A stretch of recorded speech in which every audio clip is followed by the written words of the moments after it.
In communication, connectivity is everything. We ensure that the links never sleep. Quantities and qualities, all in our data service, providing efficient, reliable voice and data service. We believe if you're not up to speed, then you're going backwards. Communications have to flow as fast as the speed of light. Whatever business you're in, someone who understands your needs. That is why we just don't offer you technology, we offer you solutions. Enjoy Gamcel's internet broadband anytime, anywhere. Your national operator, Gamcel, Yaibaram. All right. Honey,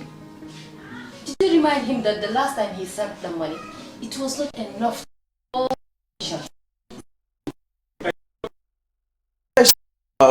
money to buy products? Yes. About Baluwo. Baluwo? What is Baluwo? Baluwo is a service that your son can use to send provisions directly to you guys from the shop. And you don't have to worry about the exchange rate. Tell me how Baluwo works. It's very simple. Just log on to baluwo.com and shop, or download the app on your phone. You can shop on the website or using the app to buy online basic products for your family and friends. With Baluwo, you decide what your money is spent on. Your money, your choice. Online for your family and friends, Nigeria or Mali. Baluwo, better than sending money. Are you thinking of owning your dream homes? EJ Investment is here for you. Secure our quality bungalows with 2, 3 or 4 bedrooms, or our story buildings 3 or 4 to 5 bedrooms at very affordable prices with flexible payment plans at our Sanyang Seaview Estate, where you can enjoy the cool breeze with modern infrastructure such as tar roads, covered drainage system, modern electrification with street lights, gated entrance with security posts, and social amenities such as gas station, shopping mall, medical clinic, park, schools, children daycare, and a lot more. Our dedicated team of professionals will keep the estate clean at all times, provide security and patrol team within the estate premises, install latest technologies such as CCTV, Wi-Fi, home network installation, solar panel, and power backup system. Also, check out for our additional home facilities and interior design service such as premium tiling, wall plaster, home landscape, fingerprint home lock, and a lot more. Visit our office at Senegambia Kololi Highway and get a free site visit tour, or contact us on 4464838. WhatsApp us on 32.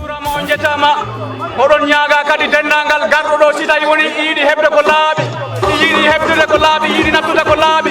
yo jooɗo deeƴa heɓa andude ko hoɗum woni he oɗo ko arani ko yo Allah ko ɗum nande ɗum yo Allah ko ɗum yiide ɗum bandiraɓe nden san kala jikko ko laabi hande yo arduɗo hakkille teeya dole gamata keɓu sisu ko yaa kibaru kande nden san la kibaru kande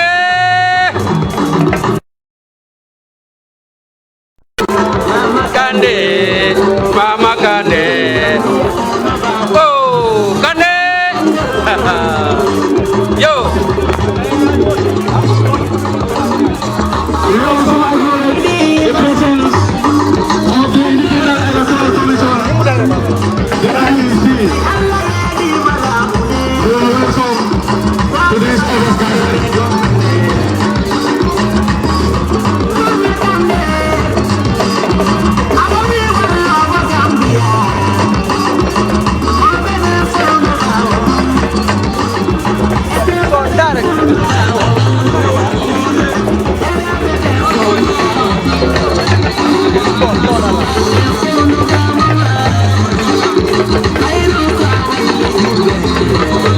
Thank you very much. If you are just watching, this is Kerfado, and then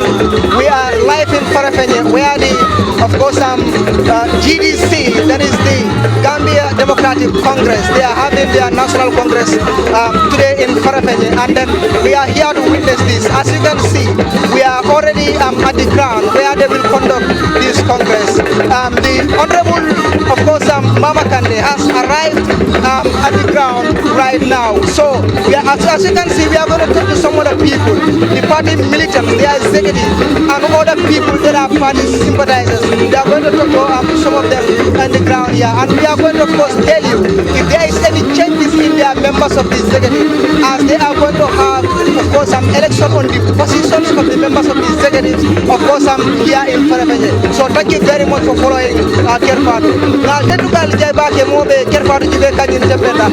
Palekos, right now, Bedame Wolem Farafenye, Ramianongo, of course, GDC, Gambia Democratic Congress, Bela, National Congress, Lokam Bilto, Ramianongo, Ilayatongo, Ide Tombonale, Kajibe, Kate for the Keraka Jibe, Malebe, Yato Kala for the Mosaki Flodo, Yalon Wole Kana Gambia Banko Kanja, Nimo de Malebe Kachara,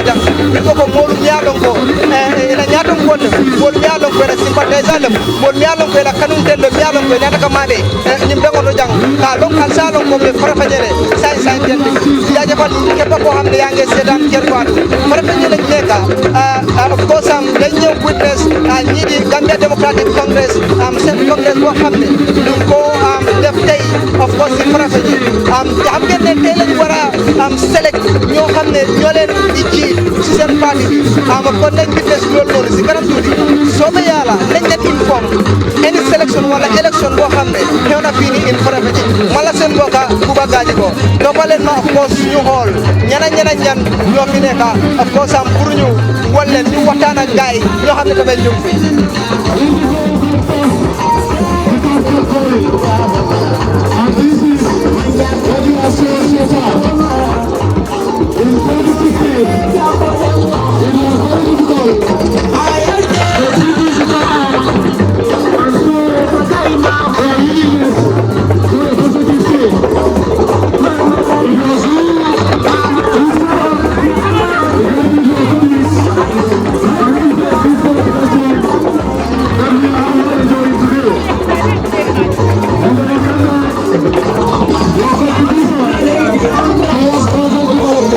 Thank you very much, Honorable. Even live on Kerfado.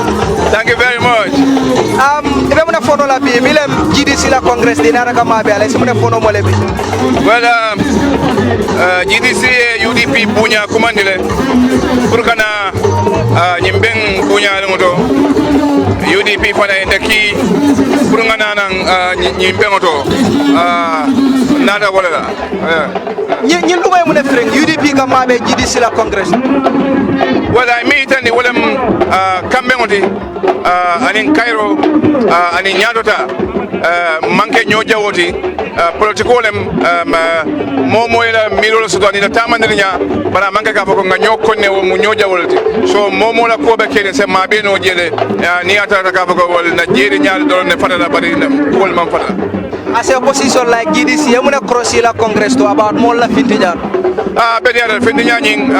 Abedia, they tell them most of the NPP, but they'll become more transport here. I'm going to say the NPP that. I'm going to say the NPP in a sense that Kapogo MPP will come more sang Kapogo Alna, Bengodong Fendiala, but majority of Nimolu, Mobile Kapong, and you in other Walajang, Fenku, Messi, in other because of your Bankole, Bankole Panakan. Finally, we want to follow Mole. Well, I'm Kaja Kapogo, political monkey Kapogo, New Jawale, political Miro, Mola, Miro, Kapata, Niaja UDP, Pinala, Niaja Kapogo, made in the Bankola and the Banco Mumbetality, while out in another multi political Hormocono, and in Bunya, and in Tilimo, and in Tonya, they can get Tapalo, the MPP Benjamin. Thank you. Thank you very much. So, what I'm Honorable Yalonko, of course, I'm Ibrahim Dibabaranko, United Democratic Party, another Kamabe, of course, I'm GDC Congress, but more Jamal Vijan Yalonko, Natale Brugaja Kodong, Misimabe Congress, Yalonko, GDC Fongola, a party member meeting, Ni Jamal Vijan, Yalonko, of course, I'm Nibeka Chalale. Edembara Kotan. Kotan. Itu di mana? Bansumarong. Enada jang mune sijam. Nada GDC la congrès to. Demo UDP representative lady. Para venir sato kono jang. Demo UDP la consequence vice chairman lady. Para venir sato kono. Nada mabe GDC la congrès to because GDC ngaje ko be banko di ngolati be mira ki ngol kam na mira nyala fatata doro bari bankol be kili EDC UDP abe particular nedi be mo kilnede dum be ka bankol la sam ta nyaado la mira jam ya mune je nyin congress to ya mune cross je yalo nyin congress ay tan dina ko tapale ta jang momo mabe ta jang o mo gidi silati momo ye momo je jang amanke ko ye ko dole dila fore fen dole dila ye gidi sila support inata kamabe nyim pati nyim congress ta jang oto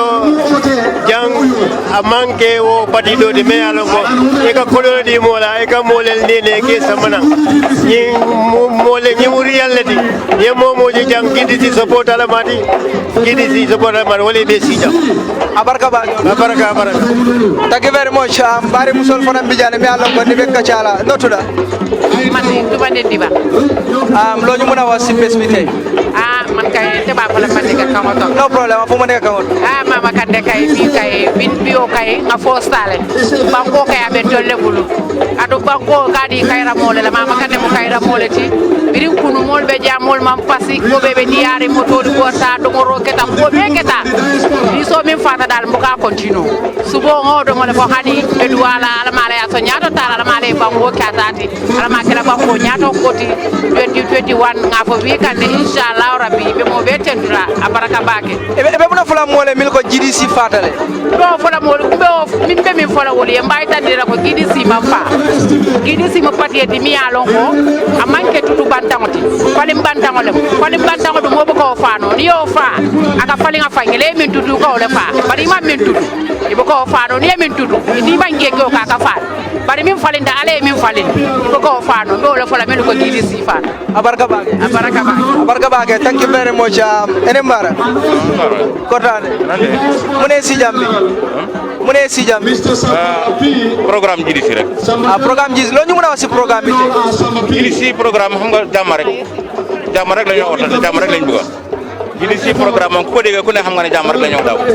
te am na ñu doon wax ne GDC dena yaakaar naa ne suñu gisee lii tey dañu xam ne GDC du ko sa dee bay fa 2021 ci kanam rek inshallah jërëjëf kon beneen yoon baba nuyu nañ la fay nañ la dañu mëna wax ci bés bi tey bis bi dafa ala doome GDC moom seen yëf du tuuti so lii dina sa place ñu nga xam ne ni ñu ngi doon wax ne GDC deena waaye ñu wax ne GDC teel a gën a taxaw lu ko firndeel mooy GDC ñu génn rek xamal ne ñooñu nekkul GDC waaye réel GDC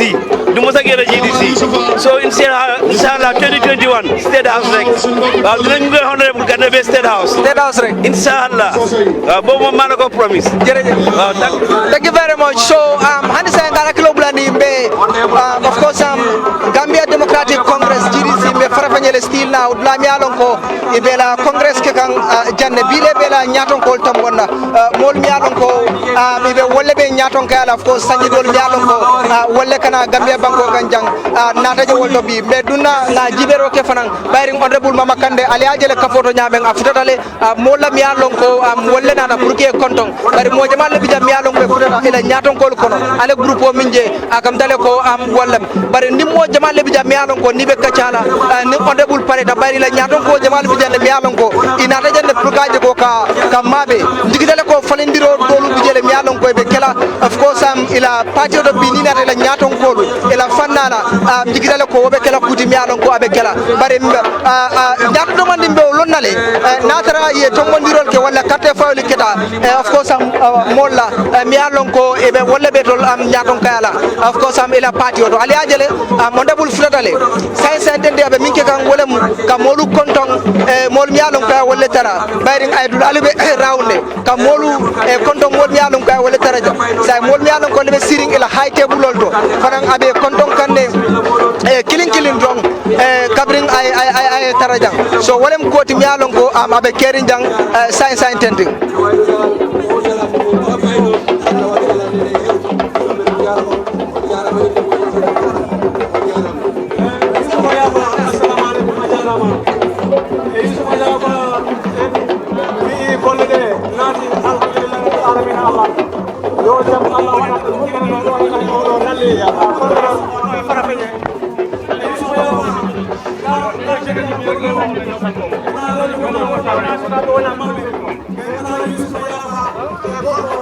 Assalamualaikum.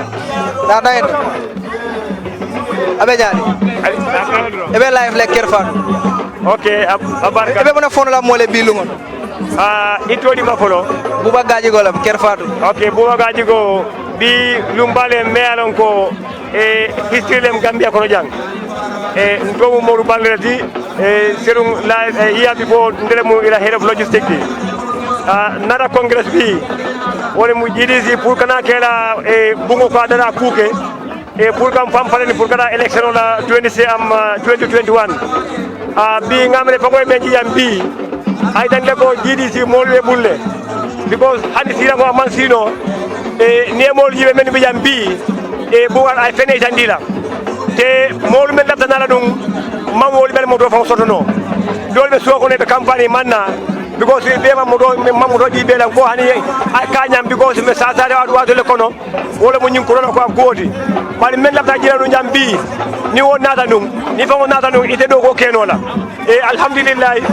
GDC bi momo e nyinje isala ko do GDC mol be bulle momo ko GDC fatale wobe ngamre ni ke fannenele wala fode ko GDC fatale bar ngamra baro na nyinje aba famira na ko nyiri boda mun tole bawo ni ko nyim dula fata mol na tay man kum mol man silango soto so ni ma fa mo je ngamre fa way nyande fa yamar dale intibe fo perde baro e ko men ba noma ibala ko do mo kanne ay hakilo du be ka para prepare pour 2021 December ay silango hanu mama kande bulu in solda wala election ngol ka nyama man la fi ay wes dam kije ka kris kalas wadi bidem samale mo hanga bi ay si man ko dila pour nga bodas karo nyi ndogu andu na election yele kono so GDC ne nje izalo mbam parta ku la nyina wala pour election o win abarka bake thank you very much abarka bake MC yaangi live Kerfado waaw jërëjëf Bouba maa ngi lay nuyu di la gërëm di nuyu waa Kerfado yëpp de thank you very much wal sa security bi mu pousse caméra bi tiela boy waaw ma ne moom sax dañ ko security moom part of the executive committee ñu mëna wax ci bés bi tey MC waaw sant yàlla xanaa kontaan rek gis mbooloo mu nga xam ne tey ñëw nañ tey ñëw si congrès bi mu nekk lu rëy ay kilifa ay ndaw ay mag yi nga xam ne tey ñu ngi fi tey pour ñëw teewee suñu congrès bi mu nekk lu nga xam ne wax dëgg yàlla kontaan bi mag la si parti GDC ak si doomi GDC yëpp loo mën a wax nit ñoo xam ne ñu ne GDC deena waaw léegi li ma mën a tontu gaay rek mooy mbooloo baa ngi ni baye baa ngi ni feesat yëpp amul kenn ko xam ne forcé na la pour nga ñëw yow yaa am sa cofeel am sa bëgg a si ñëw si GDC dama ko yaakaar naa ko wax ne GDC kenn mënu koo rey parti bi grassroots bi ñoo ko amee an grassroots bi daay naa ñoo fi nekka soo xoolee mbooloo bi tey ñëpp ñu ngi fi ak tàngaay bi yëpp ñu ngi toog tey pour xaar fa bu kat de ñëw ñu receive ko kon loolu sant yàlla bu baax a baax la loo expect si sélection bi wala élection bi tey si seen executive sélection yi xam na ne tey moo nekk ak congrès waaw lu ma espérer mooy yëpp di leen jaar si yoon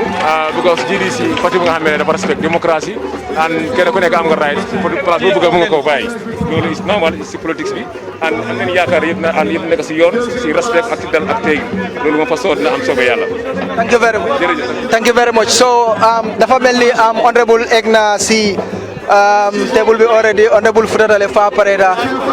bari executive member bi jande be ala ngoni be kacala jani ade honorable mama kande be sila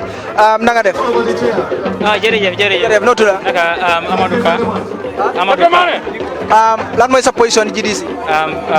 spokesperson you are the spokesperson loo ñu mën a wax si bés bi tey kontaan bu rëy wax dëgg yàlla ndax lu mel nii dafa am lu bëri loo xam ne moom la leeral ñi daan wax ne jógee nañ fi te yàqa nañ fi tey ñoom si booba xam nañ ne lañ ne wax dara amul si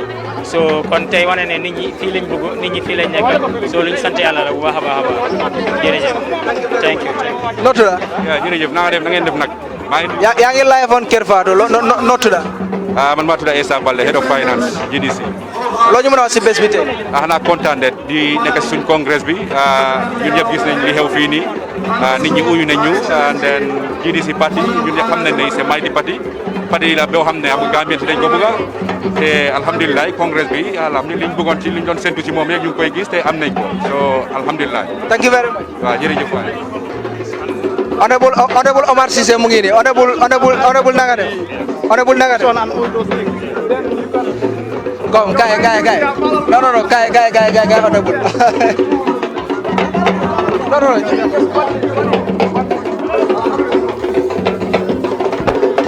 We also acknowledge the presence of our honorable councillors. Honorable Lagare. May am jàmm. Loo ñu mën a wax si bés bi tey. Waa sant yàlla am mbégte am kontaante ndaxte yàgg leen di ko waajal kon yàlla dogal na bis bi mu am tey kon loolu ñu de ko sant yàlla bu baax loolu den si am kontaante bu baax ndaxte nit yi leen expect delegates the number of delegates you leen expect supporters militants and sympathizers tey mun naa laa wax ne li leen expect lu ñëw ëpp na loolu kon dafa am ñu nga xam ne ba jógee ne si yeneen parti sax tey ñëw teewee bis bi te nekkuñu woon di leen expect loolu moo waral tey nga gis ñeneen ñi sax amuñ toogu yuñ toog li ko waral mooy ñi leen expect rek ñooñu rek nekkuñoo ñëw waaye am na ñu jógee si yeneen parti sax ñëw fii te nekkuñu woon di leen yaakaar si bis bi tey. loo mën a wax gars yoo xam ne ñu ne GDC dee na. GDC deewul loolu yow as a journaliste loolu xam nga si dara ndaxte gis neen mbooloo bii nii mbooloo bii yëpp si biir Gambia leen nekk jógewuñ si benn réew waaye fii leen nekk loolu yëpp bëgg a parti bi dëggu si parti bi doxal parti bi ak bëgg a parti bi dem State House loolu moo waral ñu ñëw teew fii tey. Honorable, thank you. Ma bàyyi la nga dem ca. Thank you very much. Thank you very much. So still now albe Kerfatu le jibe kam Kerfatu ge nekk di seetaan ñu ngi live in Farafenni so of course gars ñu ngi start event bi so ñu join gars di jaajëfal képp koo xam ne rek yaa ngi doon seetaan Kerfatu still now di leen wane Farafenni lañ nekk live Gambia Democratic Congress sen of course congress boo xam ne mu ngi xewte ka faale ko saa nga kam tale ko bengo kana commencé le mi alon ko Farafenni of course GDC mi alon ko opposition party lam Gambia banko ka jam bilem ila congress ti mi alon ko ba ke kan ali ajele mol mi alon ko mil findira pour kana kam made Farafenni kono of course programme ni akam tale ko kana commencé le bari bi be molu tombon nale mi alon ko le be nyaaton kala ne tombondiro ko course mba dila lale of course na pejo do Kerfatu natural ben no maka woto nan badi malam te buba daji ko al nga congress ni am no ku nekk na dellu si place am ku nekk na toog fuñ ko tolloo su ko defee ñu dellu waxtaan yi nga xam ne ñoo fi war a jaar tey ndaxte bis bi du nekk bis bu yomba.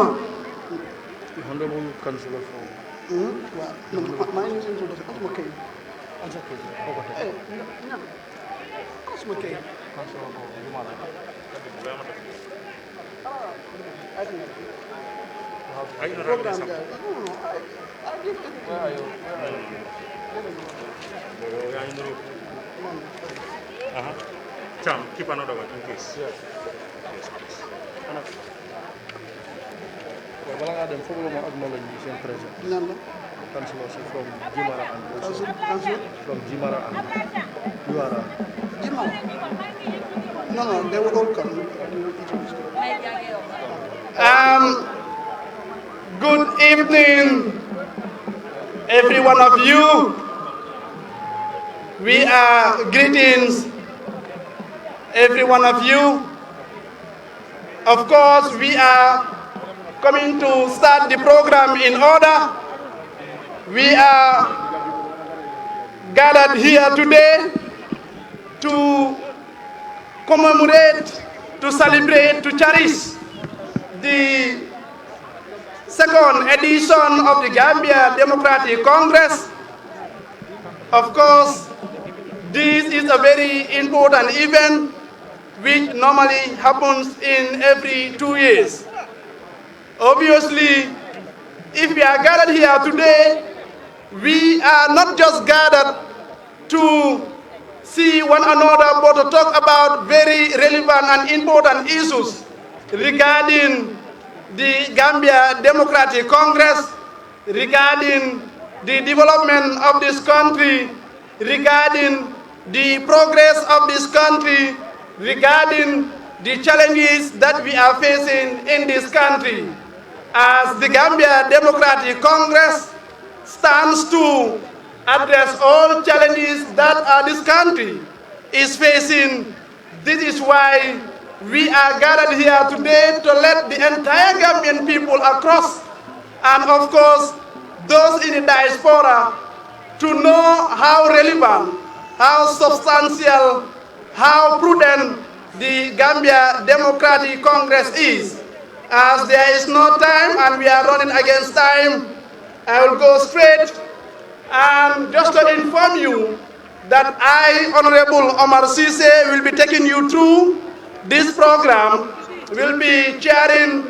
this second edition Congress of the Gambia Democratic Congress. And by way of doing that,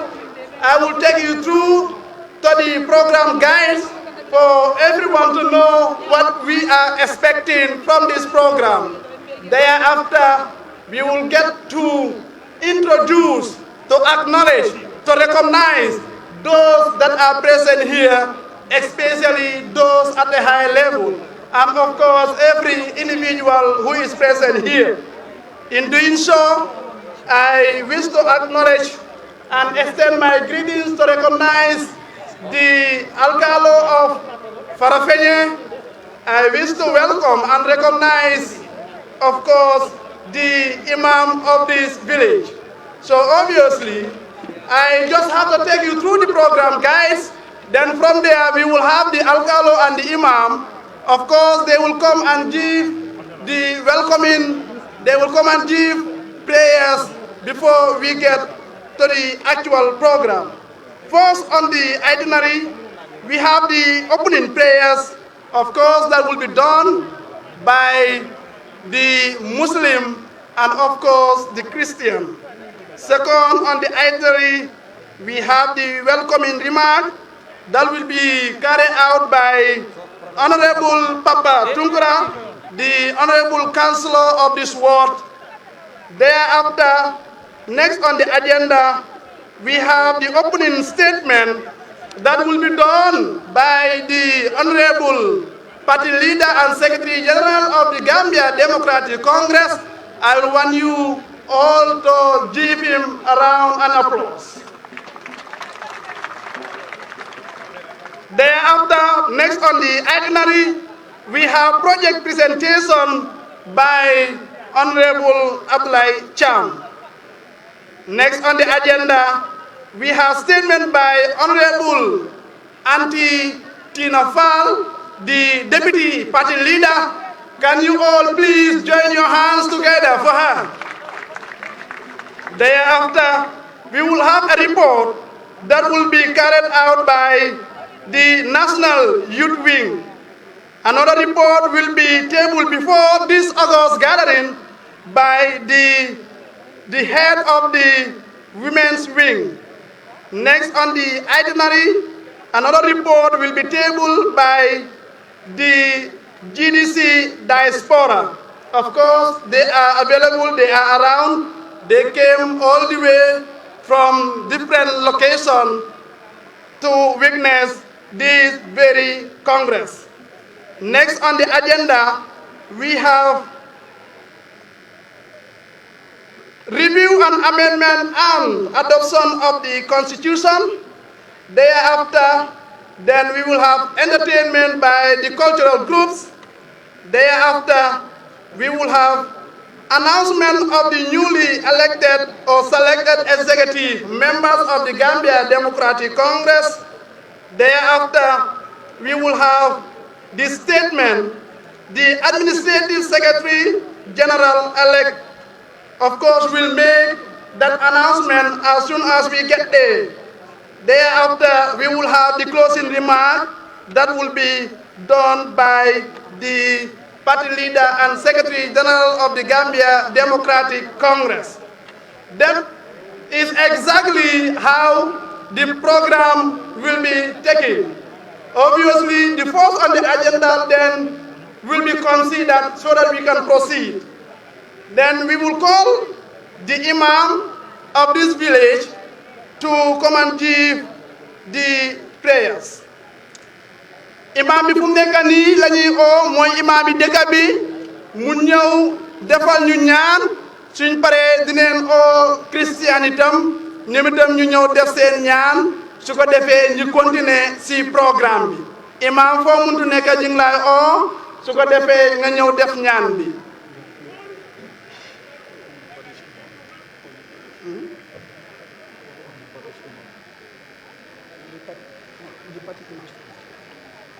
Okay, the party imam is available. Kon party imam bi ñu ngi lay oo nga yegg si fii nga defal ñu li nga xam ne moo nekk ñaan bi. Imam yegg si.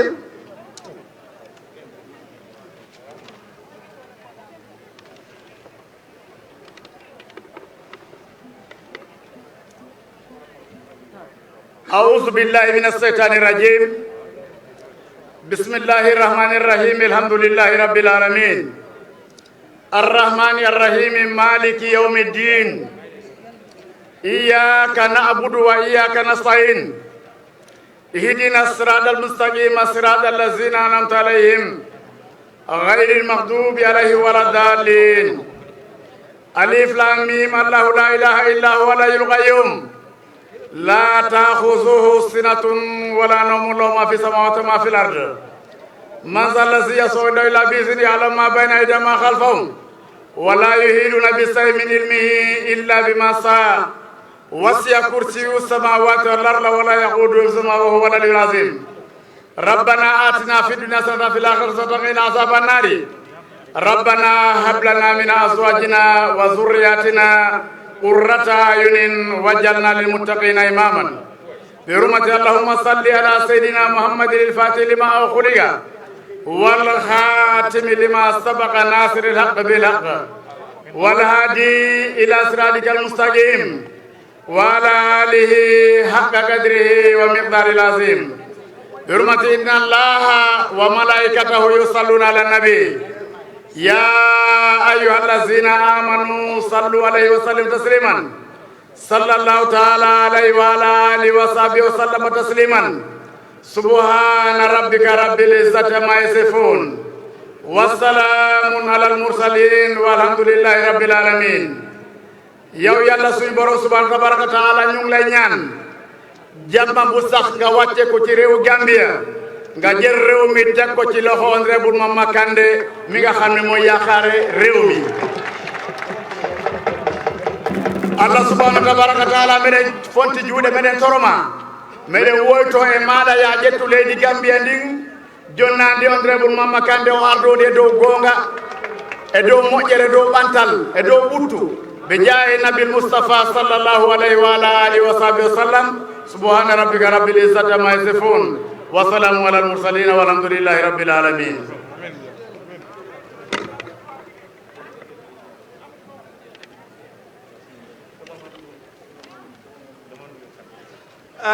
Jerejef, Yai Imam, thank you very much, Yai Imam. May all the prayers be accepted by God the Almighty, the benevolent, the everlasting. May all prayers be accepted. Right from there, then we will get to the Christian version. We will call Henry Jao to take us through the Christian prayers. Thank you.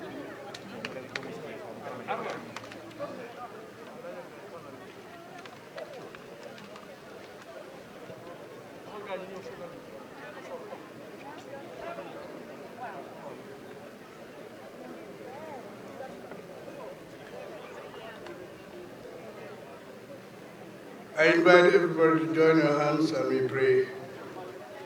God Almighty, we ask you to bless this gathering that has come here today to hold a congress to discuss matters pertaining to this, our great motherland. We ask you to bless everybody, every delegate who is here, every guest, everybody who's attended this. In your name, we place our trust and confidence and ask for your guidance throughout this Congress. We ask this through our Lord Jesus Christ. Amen.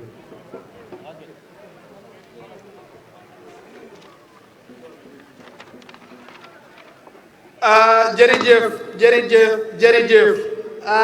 May all prayers be accepted as well. Ladies and gentlemen, delegates,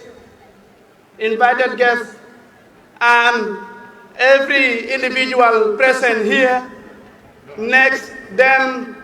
I will, if not all, but to recognize or acknowledge or introduce to you some of the members or some of the individuals,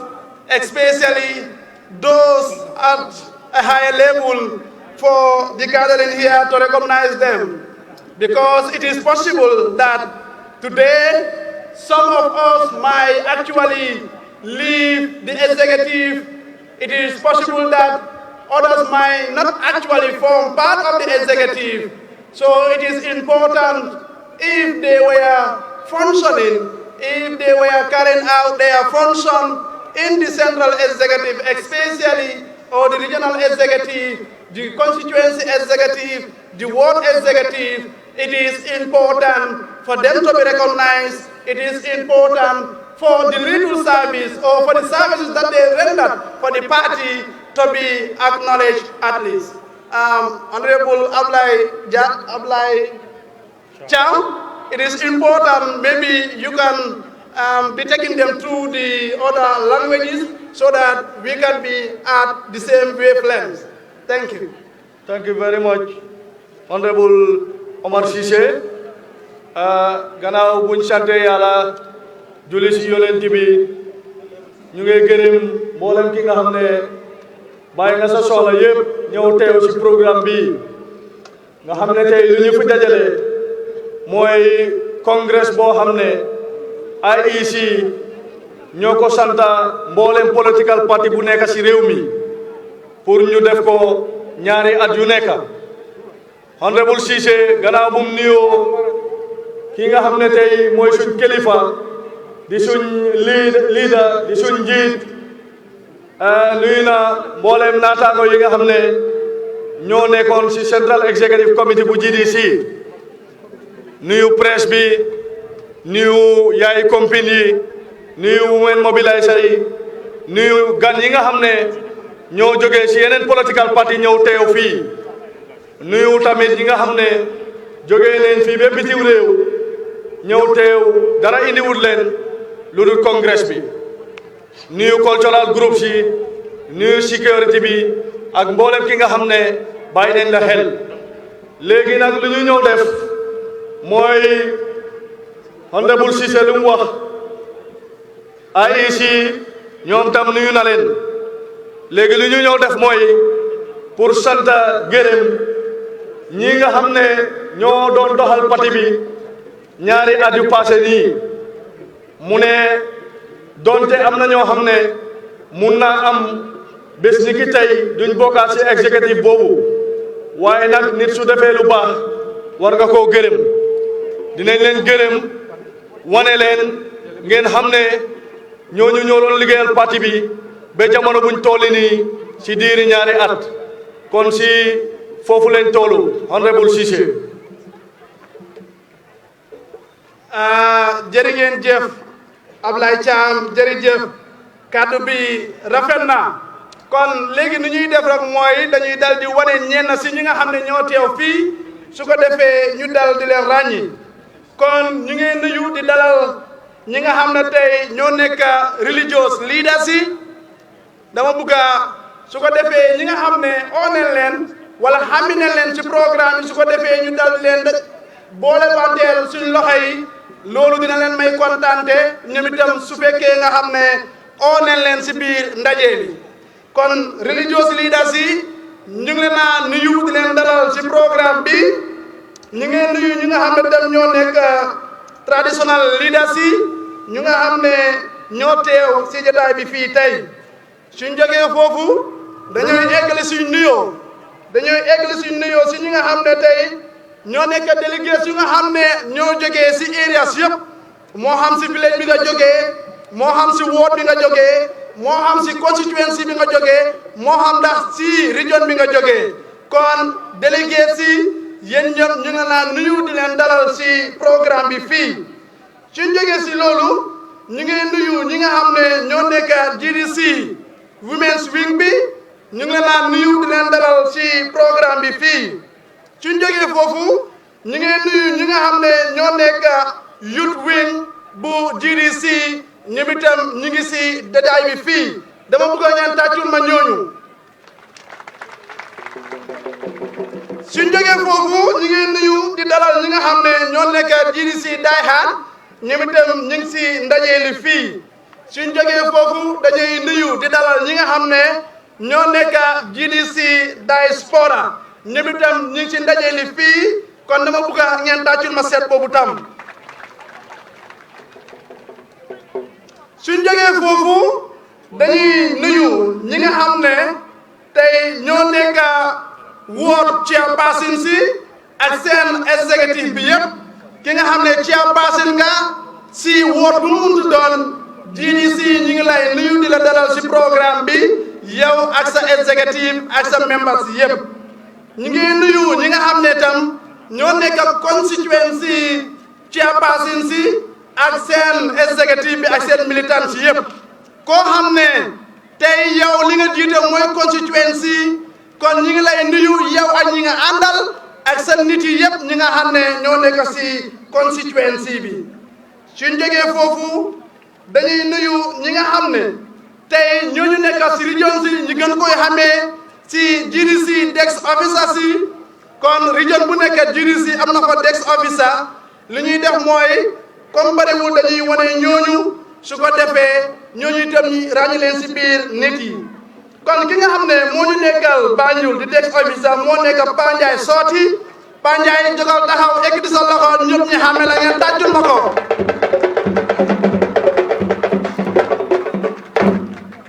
suñ jógee foofu dañuy nuyu ki nga xam ne di dalal ki nga xam ne moo nekk Modou Balde moo ñu nekkal desk officer West Coast Region 3 kon Modou Balde foo munti nekk ekkiti sa loxo tàccu leen ma Modou Balde suñ jógee foofu dañuy nuyu di dalal ki nga xam ne moo nekk Modou Talla Niang moo nekk CRR South desk officer Modou Talla Niang ekkiti sa loxo ñëpp xaame la si ndaje yi suñ jógee foofu dañuy nuyu di dalal ki nga xam ne moo nekk Ñang Seka moo nekk desk officer bu CRR North tàccu leen ma ko suñ jógee foofu dañuy nuyu di dalal ki nga xam ne moo nekk suma collègue la suma xarit suma andi jàmma nekk honorable Alhaji H Sow moo nekk URR seen desk officer bi equally tàccu leen ma ko jógal taxaw ñu xam ne ci mbooloo bi honorable Alhaji Sow dinañ del suba si yow suñ jógee foofu ñu ngi nuyu di dalal ki nga xam ne moo nekk honorable Abdoulaye Diallo moo ñu nekkal North Bank Region ci desk officer bi foofu tàccu leen ma ko suñ jógee foofu mbokk yi benn tey si nuyoo bi rek dañoo nuyu ki nga xam ne ñoo nekk tey siin regional chairperson si region bu nekk am na ku ñu jiital foofu noonu ñooñu itam dañoo dal di leen nuyu moo nekk honorable Mamadou Mbum ki nga xam ne moo ñu nekkal Banjul dama bugga yéen ñëpp ngeen tàccul ma ko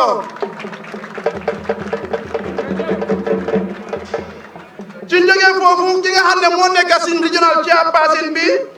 moo nekk Caajal Sidibé moom mi nga xam ne moo nekk West Coast Region 3 suñ jógee foofu dañoo nuyu suñ chairperson bi nga xam ne moo ñu nekkal West Coast Region 2 ñu gën koo xamee si Moussa Jammeh dama bëgg nga ekkiti sa loxo ñëpp tàccu la suñ jógee foofu dañoo nuyu ki nga xam ne moo nekk Ousmane Diallo moo ñu nekkal CRR South Ousmane Diallo ekkiti sa loxo foo muntu nekk ñëpp gis la suñ jógee foofu dañuy nuyu ki nga xam ne moo nekk à Sow moo nekk si regional chairperson bi CRR North à Sow kon ekkiti sa loxo ñëpp gis la si ndaje bi suñ jógee foofu dañuy dem si ki nga xam ne moo nekk Idrissa Traoré moom moo ñu nekkal URR moom itam ñu ngi koy dalal di ko nuyu si ndaje li fii dama bëgg nga jóg taxaw ñu mun laa tàccu si ndaje li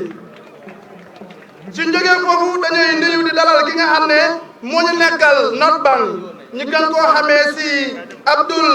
Aziz Ka yow itam ñu ngi lay nuyu di la dalal si programme bi fii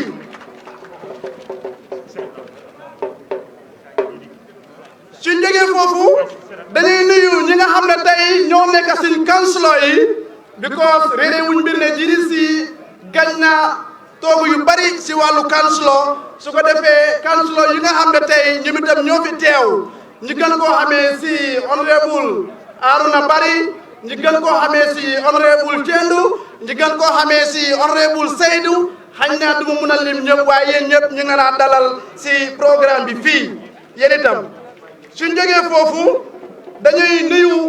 dañuy daldi di ko si ñi nga xam ne ñoo nekk central executive bu GDC central executive bu GDC ñoom itam ñu ngi si ndaje li ñoom itam dinañ eggali nuyoo si ñoom central executive bu GDC dañuy dalee si ki nga xam ne tey moo nekk suñu parti président ñu gën koo xamee si Henry Jaw tàccul leen ma ko bu baax waaye Henry Jaw foo mu nekk jógal taxaw ñu gis la Henry Jaw suñ jógee foofu dañuy nuyu ki nga xam ne moo nekk Mamadou Paté Ba moo nekk ki nga xam ne ni tey moo nekk Chairperson Advisory Board kon yow itam ñu ngi lay nuyu di la dalal ci programme bi suñ fa jógee ñu ngi nuyu ki nga xam ne mooy Alhaji Diaw moo nekk Chairperson Council of Elders ñu ngi lay nuyu di la dalal ci programme bi suñ fa jógee ñu ngi nuyu ki nga xam ne moo nekk Souaibou S Jabay moom itam moo nekk Head of Electoral Committee ñu ngi lay nuyu di la dalal ci programme bi suñ fa jógee ñu ngi nuyu ki nga xam ne moo nekk Ndumbe Cissé moo nekk Deputy Women Mobiliser jógal taxaw ñu gis la ñu tàccul la suñ fa jógee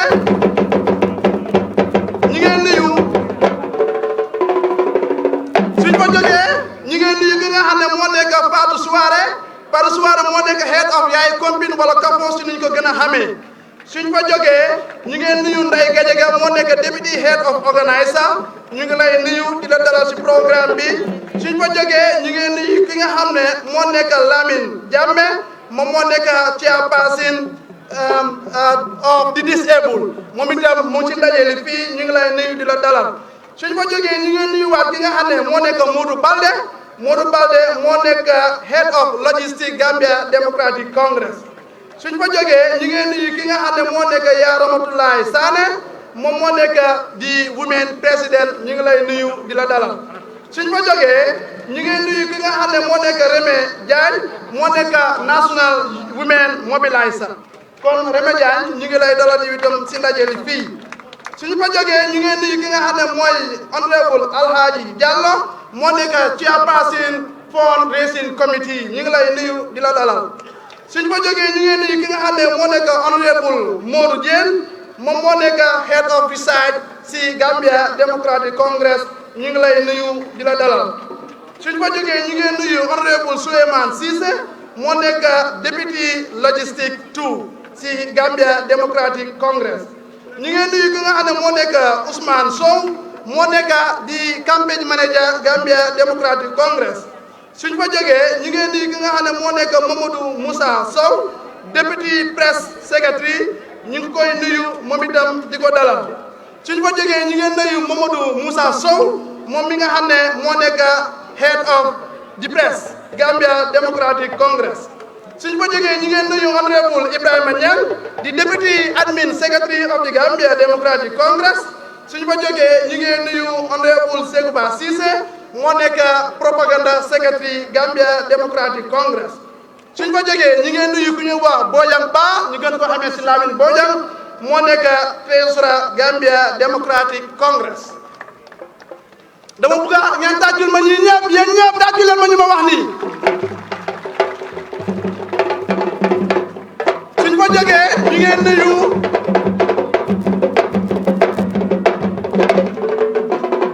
suñ fa jógee ñu baal ñu suñ fa jógee ñu ngi nuyu di famous Honorable MC Cham Junior National Youth President dama bëgg ngeen tàccul ma ko suñ fa jógee ñu ngi nuyu Essa Balde moom moo nekk di Head of Finance Gambia Democratic Congress suñ fa jógee ñu ngi nuyu Ibrahima Dem moo nekk diaspora suñ fa jógee ñu ngi nuyu Dudu Ndaw moom itam mu ngi jógee si diaspora pour attendre congrès bi suñ fa jógee ñu ngi nuyu ki nga xam ne moo nekk Samba Pi Diallo moom itam diaspora la jógee ñëw attendre congrès bi suñ fa jógee ñu ngi nuyu ki nga xam ne moo nekk Abdoulaye Thiam moo nekk di Deputy Propaganda Secretary Gambia Democratic Congress suñ fa jógee ñu ngi nuyu Ibou S Thiam moo nekk Head of Organizing Committee suñ fa jógee ñu ngi nuyu Moussa Jammeh head of advance team bente ñu ngi ko nuyuwaat Moussa Jammeh ñu ngi lay nuyuwaat suñ fa jógee ñu ngi nuyu Ibulo moo nekk di youth coordinator Gambia Democratic Congress suñ fa jógee ñu ngi nuyu ki nga xam ne mooy Haruna Jallow chief of protocol foog naa ñun ñoom ñu ngi ko gis noonu suñ kanam tàccu leen ma ko waaye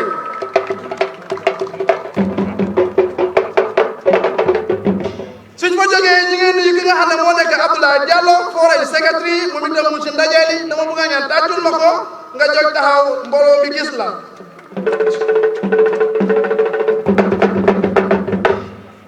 suñ fa jógee ñu ngi nuyu ki nga xam ne moo nekk Samba Balde moo nekk di admin secretary of the Gambia Democratic Congress Samba Balde yow itam ñu ngi lay nuyu di la dalal ci programme bi fii suñ fa jógee ñu ngi nuyu ki nga xam ne moo nekk Modou Ndiaye ak Moussa Sow ñoom itam si diaspora bi leen jógee ñu ngi leen a nuyu di leen sant di leen gërëm.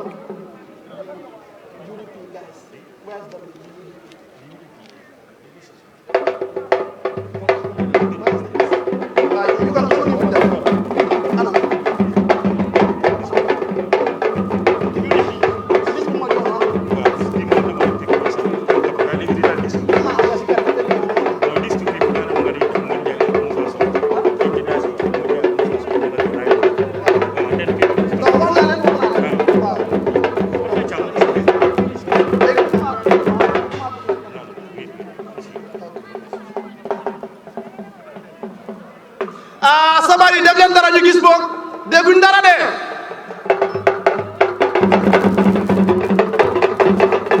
loxo yi waay loxo yi ci kaw gisuma dara loxo yi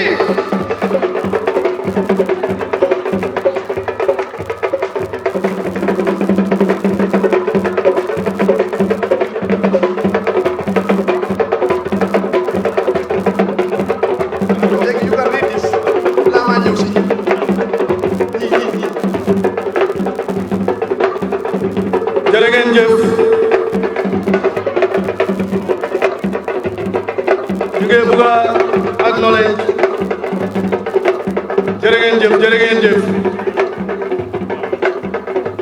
ñu ngi wane ne Alaaji Saliya Sow moom tam jógee na ba bitim réew pour ñëw teewee programme bi Alaaji Saliya Sow ñu ngi wax ne honorable Amadou Ka PRO moom tam mu ngi si mbooloo bi léegi comme suma naataangoo lu mu ko waxee ñu ñëw feeñal ñooñu ñooy suñ naataangoo ñi nga xam ne jógee nañ si yeneen political parties ñëw teewale ñu suñ bés bii lii rek wane na ne xeebuñ ñu si benn boor waaye ñun tam xeebuñ leen si benn boor délégation bi nga xam ne honorable lawyer Isanou Darboe moo leen yónni jógee si United Democratic Party muy UDP ku ko jiite di honorable Ibrahima Diba UDP assistant organizing secretary tajul leen ko ak ki nga xam ne mooy honorable Fansou Maron UDP chairman for Upper Badibu constituency moom tam mu ngi si mbooloo bi ñu ngi acknowledge ñi nga xam ne ñoo jógee IEC di Independent Electoral Commission presse bi observers yi suñ mbokki géwél yi imam yi alkaalo bi ak ñi nga xam ne ñoo ñëw ànd ak ki nga xam ne mooy suñ njiit jógee si place yu fasante ko ñu ngi leen a bismillah ñii ñooy ñi nga xam ne bëggoon nañ leen a leeral seen teewaay si mbooloo bi fii ñu ngi gërëm sécurité bi di gërëm protocole si ñi nga xam ne ñoo nekkoon si wàlli waañ bi di toogakat yi ñu ngi leen a gërëm ñi nga xam ne ay fan ñu ngi fi di advance team bi ñu ngi leen a gërëm di gërëm tamit suñ yeneen naataangoo yoo xam ne ñu ngi jógee ci APRC muy honorable Bori Koli deputy second deputy party leader ak ki nga xam ne moom mooy Maam Sey Ndiaye nekk former mayoress ñii tamit teew nañ ci bés bi waaye jamono bu ma waxee yéen nii ñoom jógee nañ fii pour delluwaat kon nañ tàccul ñooñu honorable Cissé nga ñëwaat ci podium bi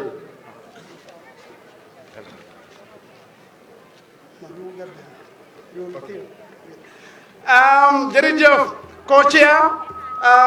honorable Abdoulaye Cham dama bëgg ngeen tàccul ma honorable Abdoulaye Cham doon na ki nga xam ne tey dafa demoon ci parti NPP ñu xam ne lu fa nekk di dox du dëgg du yoon ñu xam ne lu fa nekk di dox mun di yóbbu Gambia ci kanam mu del si waa GDC xam ne dëgg rek mooy dox ci biir réew mi fii kon tàccul leen ma ko waaye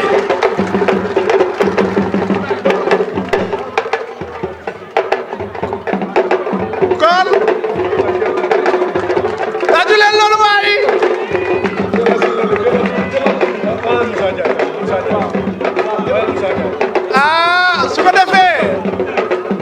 su ko defee ngeen meñu tuuti sabar yi ngeen meñu tuuti sabar yi ngeen meñu tuuti sabar yi ngeen meñu tuuti sabar yi may leñu tuuti xaar leen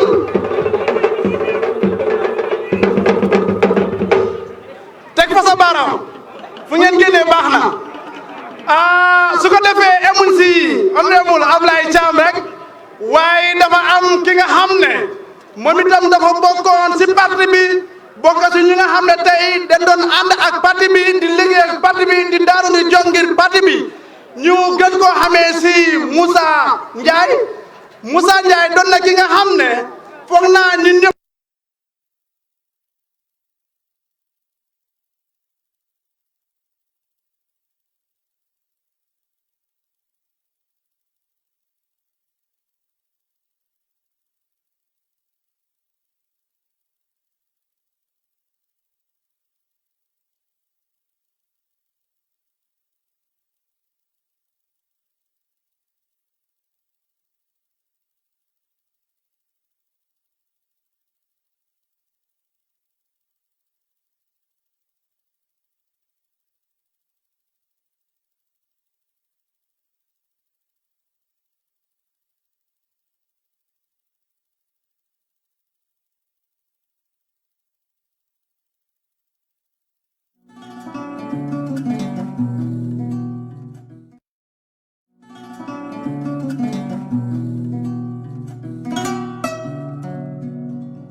pour tegal sa wax bi foog naa ne man mi taxaw comme nu mu ko waxee am na jamono génnoon naa GDC dem di liggéeya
di liggéeya NPP